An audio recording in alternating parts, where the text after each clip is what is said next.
we have paper up here, and so I would draw very much like I would on the ground, except that if I just, without fixing my feet under something or had a strap holding me in place, when I put a pen or a pencil against paper, I would float away, because in space, in microgravity, for every action, there's an equal and opposite reaction.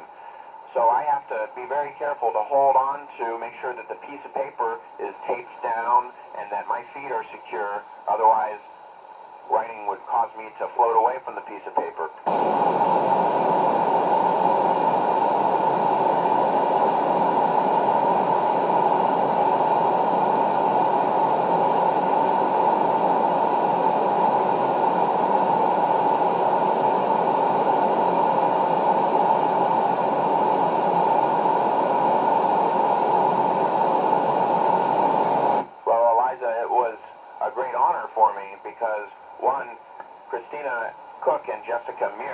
The two first all-women spacewalkers are good friends of mine. They're like my sisters. I've been training with them for the last 6 years, and I've had the opportunity to be on board the International Space Station with them. And my role was to suit them up, to get them in their suits, and then depressurize the airlock for them to go out. And then at the end of the day, I brought them back in, pressurized the airlock, and took their suits off, and I was very glad to clean up their suits after them. It was a big honor for them, for me to be a part of that, and I'm very proud of Jessica and Christina for their historic achievements, so I hope that you had the opportunity to watch.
Emergencies are something that we train for the most in our training leading up to our space flight.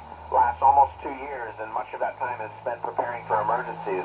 The 3 emergencies that we're most concerned about on the International Space Station would be a fire, if we lost pressurization of our atmosphere, and if we were to have a toxic substance leak inside our living space. And those are the 3 things that we constantly train for, and we're prepared for at any moment, and we even run drills for those emergencies while we live on the International Space Station.